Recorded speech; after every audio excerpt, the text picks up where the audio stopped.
And it wasn't until this afternoon, and let's just say it was 2006, that I got a knock on the door. I was thinking maybe it's a delivery from, FedEx, UPS. Honestly, wasn't expecting anyone. So I went, answered the door, and a gentleman was there and said, "Are you David Garibaldi?"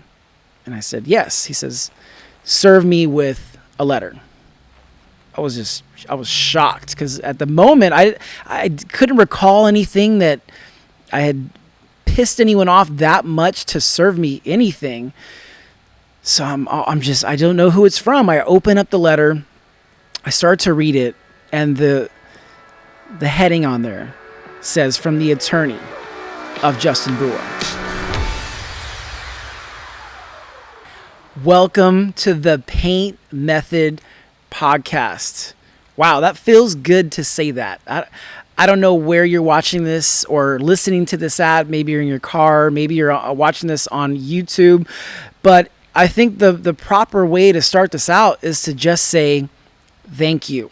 So those of you listening to this, my name is David Garibaldi, and maybe someone sent you this. Maybe you're not too familiar with what I do or who I am. But the best way I could describe what I do is that I'm a performance painter. I create these large portraits in minutes to music on stage in a somewhat entertaining way. I'm also very passionate about using this platform for philanthropic things, using this to raise money for much needed causes as well. And the paint method is really about this process. It's a method to not only discover where you are, but most importantly, create where we go next. Now, I'm going to get into a little bit more about this podcast, but check this out. If you're watching this on YouTube, you can see here we got a spot for a guest. We'll be joined here in the future with some guests, but I wanted to start this out with just introducing myself to you, but also the theme of this first podcast is about, drawing the line, or to draw the line, or better yet, we can paint the line. But what does that mean to draw the line? Well, it's time to take a stance, and it means about sharing what you believe. It's also taking a stance to listen and learn. Now, I wanted to kick off this new podcast series with a story where I was forced to draw the line. We are all on our paint journey, but where are we now? And where do we go next? This is how. Passion, action, intent, new, teach. This is the Paint Method. And that moment also boosted the trajectory of pretty much the rest of my life. Now, I've had some similar moments, but this one was a pretty heavy moment for me early on in my career. Now, it was 2003. I had just started teaching myself how to paint. I had always been an artist growing up. I was into playing music. I was into jazz music and also hip hop music as well. So in 2003, I was at one of my hardest moments in life. I lost my job. I was about to be evicted from my apartment, and the one thing that I had to do was using my creativity. And so I went and bought my first brushes and paints and canvas. And I remember there was this sort of urban streetwear store where I got to know the owner, and I had mentioned to him what I was doing. I was doing these small jazz hip hop paintings. I actually ended up putting some of my work in his store at the time. But he did mention that there was a jazz band that was meeting down at the local Fox and Goose early on. And the Fox and Goose is this pub in Midtown Sacramento. And he said they meet every Wednesday. And if you want to join, just go ask for the DJ Anand, tell him I sent you. So that's what I did. I went there the following Wednesday, brought all my stuff, assuming that he was going to say yes, that I could join them. And he did. The DJ pointed over into an area where I could go set up my paints. And that moment right there, that was it. That was where this live painting had begun and eventually turned into a performance, which we'll get into at some point. But as soon as I started this journey, and we'll go into this more in detail at a later date, things changed from that point on. I was, and still am, a very ambitious person, even though I'm, I like to let the freedom of creativity take place, but I'm also a bit competitive. And so I immediately sought after publishers to publish my work, and eventually one did. And that one publisher, Image Conscious, out of San Francisco, they really put me on the fine art map. And as my popularity in fine art started to grow, so did people getting to know me as well. Now, there was one particular artist that I was a huge fan of, still am a huge fan, and his name is Justin Bua. And I was actually such a big fan that I reached out to him. I sent him an email, said I love your work. He had his urban jazz paintings in poster stores, and I really looked up to him in a way that, it showed me what was possible, especially being a young artist new into this world. I had seen this, and that's sort of all I needed to know at the moment, was knowing that this was possible. So I reached out, we connected. Bua eventually hired me for a project for EA Sports, and we just stayed familiar with each other for a while. And as time went on, my fine art started selling all around the world as poster prints, as G-clays, and showing in galleries. But as time was going on, it was maybe about 2006 or 7 at the time now. And I thought I was on top of the world, because not only was I succeeding at this fine art world that I had gone after, I'd also had started developing the performance side of things. So I'd been on stages traveling, and I hadn't fully committed to just doing one. I was sort of splitting my time and energy between the two. And it wasn't until this afternoon, and let's just say it was 2006, that I got a knock on the door. I was thinking maybe it's a delivery from, FedEx, UPS. Honestly, wasn't expecting anyone. So I went, answered the door, and a gentleman was there and said, "Are you David Garibaldi?" And I said, "Yes." He says, "Serve me with a letter." I was shocked, because at the moment I couldn't recall anything that I had pissed anyone off that much to serve me anything. So I don't know who it's from. I open up the letter, I start to read it, and the heading on there says, "From the attorney of Justin Bua." And in that moment, I started reading, and without going in too much detail, let's just say there was a thought that he thought I was encroaching on his urban jazz style. Now, looking back on it, I could totally see that. Very similar themes, but also we hadn't connected enough for him to truly understand what my inspirations and intentions were. Either way, I'm presented with this moment. The knock on the door, I read the letter, and I really start to think to myself, how much do I want to fight for this? We're presented that question all the time. How much do I want to fight for this? Anytime we are forced in our lives to draw the line, where we say, I'm either going to stand here and stay here, or I'm going to draw the line and I'm going to move past and beyond it. I had been dabbling in the performance, and I would say that moment right there, it struck me to my core. A hero of mine sending me a letter like that, it gutted me. And so I just thought about it for probably a week or so. I was pretty rocked by it.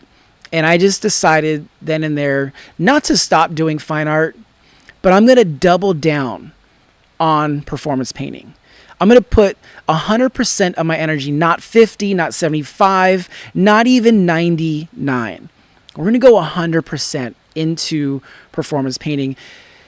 So more so because probably less likely to get a letter from someone, but also I had just been so struck by that moment. And so before I move on with this, I just want to say that Bua and I have since talked and connected over the past couple years with much more understanding of each other and intentions. And I can say now that we are great friends, and I also still consider him a mentor along with a friend. So time heals and time changes. But if it wasn't for that moment, I don't think I would have been forced to draw the line to move on to that next step in my life. And so thank you, Bua. I appreciate that. But, yes, it forced me to draw the line. But I want to go more into this about the paint method, about discovering where you are and creating where you go next.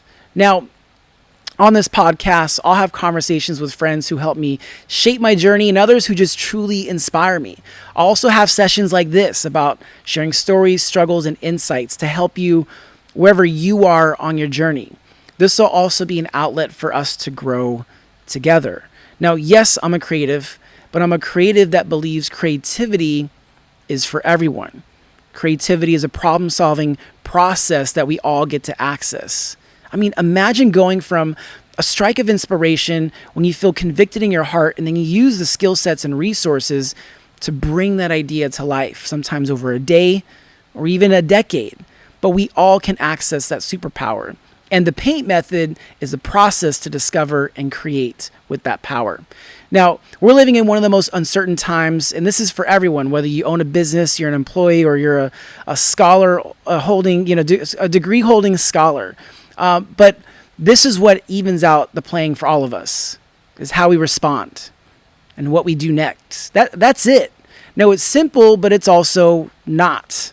And I understand that, there are skill sets that we need to learn to help us along the way. And I hope that this can be a place where I can impart some things that have helped me through my struggles, or our guests that will be joining us can also share their journeys and how it's helped them. We'll go into different topics about, art and pop culture and those intersections there, art and technology, especially with our, growing world in NFTs. And if you don't know what that is, don't worry. I kind of do, but we're going to talk to some experts that, are talking about these things and involved in things that are completely changing not only the art world, but also just the world in general. We're also talking about things like art and social commentary, how these places intersect.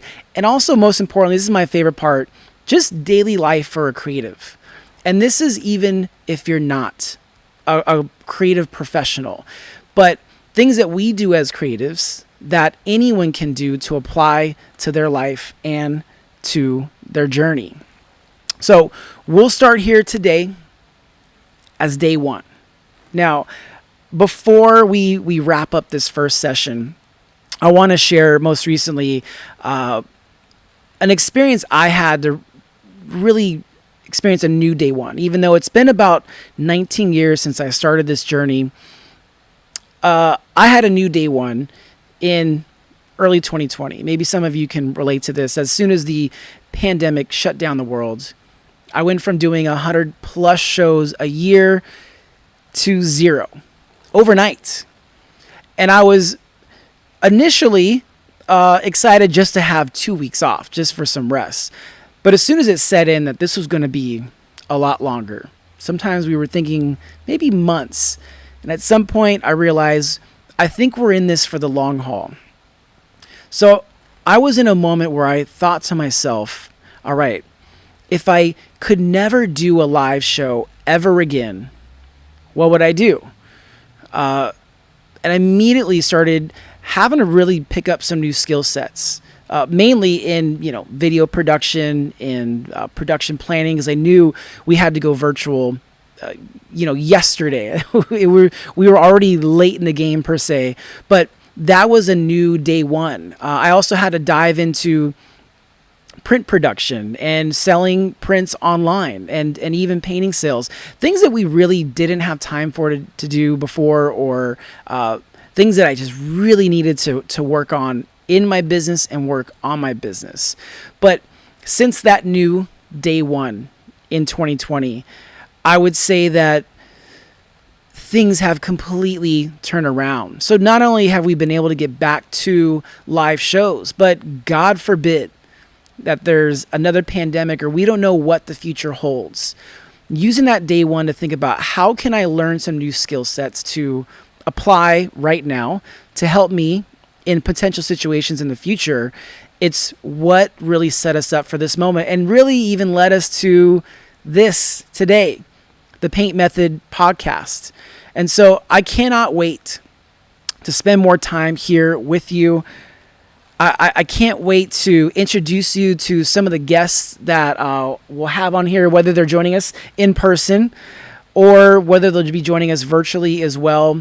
And, I'm just ready to, I think, going back to the theme of this podcast, or at least today's, to draw the line.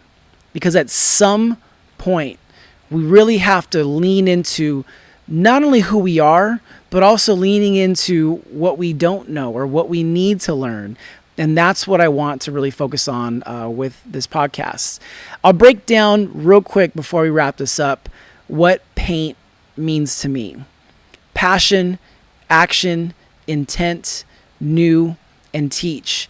And in that particular order is really how I retrospectively look back at my life, but also all of us are at some point on that journey, starting with a passion that you love, leaning into something that you think about or some sort of theme in your life that you do it because you love it. And then there's this transition going from hobbyist to professional, where action is required.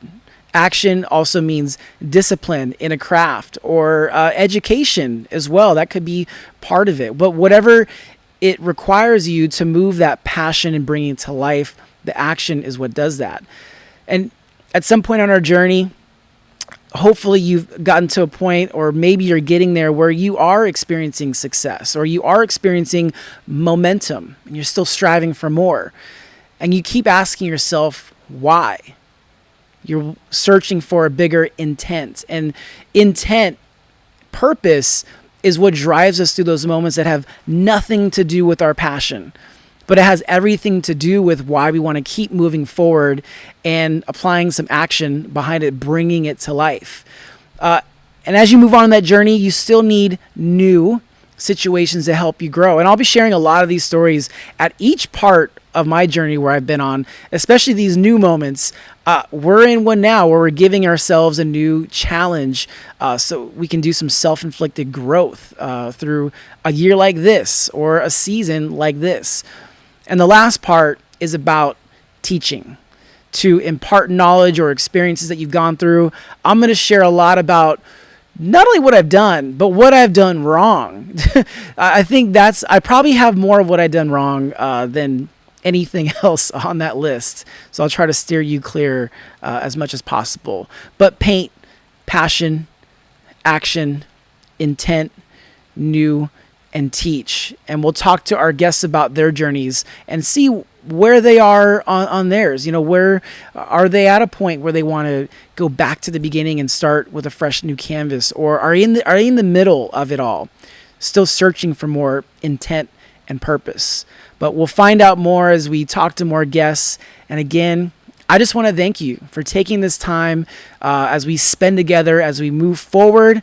I cannot wait to create together with paint. So welcome to the Paint Method podcast.